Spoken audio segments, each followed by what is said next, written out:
Sən ümumiyyətlə bu sahəyə və bu ixtisasa uyğun təcrübə proqramları ilə, sonra könüllülüklə, təqaüd proqramları ilə, ümumi əlavə olaraq imkanlarla maraqlanmısanmı? Ümumiyyətcə onu deyim ki, abituriyentlərə universitetə qəbul olanda təkcə universitetə gedim, yaxud da ev, yəni bu döngünü yaratmasınlar özlərində.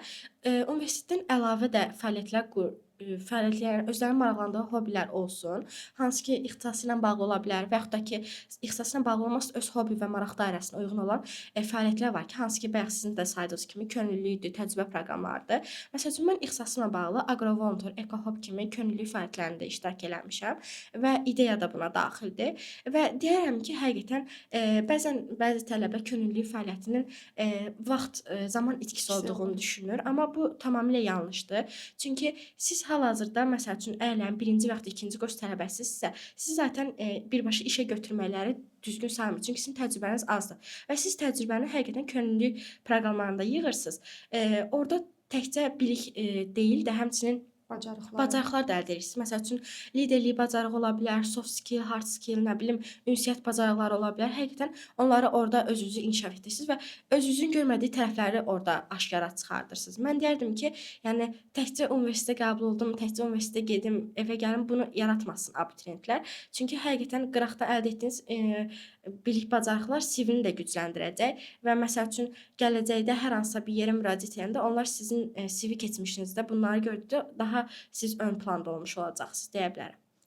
Ümumiyyətlə sənin ixtisasına uyğun hal-hazırda təcrübə proqramları varmı? Bəli, məsələn mən təcrübə proqramlarında, aqrovolonterdə 3 ay yaz təcrübə proqramında olmuşam.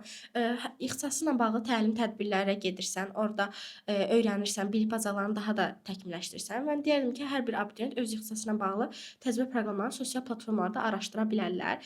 Bu bəzən 3 ay və yaxud da 6 ay müddətində davam edə bilər və axırda siz sertifikatla təltif olunursunuz və bu da CV-nizi daha da güclü edir. Yəni düşünürəm ki, hər bir ixtisasın özünün müəyyən qədər təcrübə proqramları olur və onlara başvuru etməkləri həqiqətən önəmlidir. Sən özün magistraturaya hazırlanmağı düşünürsənmi? Yoxsa iş imkanları ilə artıq maraqlanırsan? İş imkanları ilə də maraqlanmışam ekologiyanın, amma magistratura ixtisasına da qəbul olmağı düşünürəm. Çünki ümumiyyətcə ixtisasımı dərindən öyrənmək istəyirəm. Hər bir abituriyent, hər bir tələbə seçəcəyi ixtisası dərindən öyrənmək istəyirsə, mən də düşünürəm ki, bakalavradan sonra magistr təhsili önəmlidir. Hətta bəzən doktoranturaya belə keçir tələbələr ki, daha da dərin olsun onlar üçün.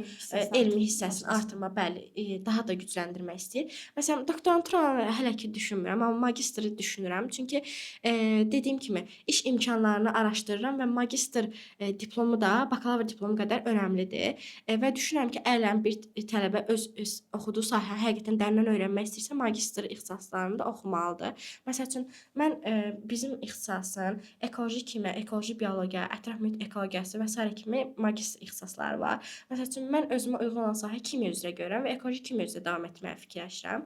Eləcə də ekologiyanın iş imkanlarından danışaq. Bir çox sahələrdə var. Dövlət və özəl sektorlarda ekologiyanın iş imkanları var. Məsəl üçün, təlim təhsildə də var. Tutalım ki, siz magistr ixtisasını yekunlaşdıqdan sonra universitetlərdə ekoloji ətraf mühitin biliklərinin təlim tədrisində də müəllim kimi dərs keçə bilərsiniz.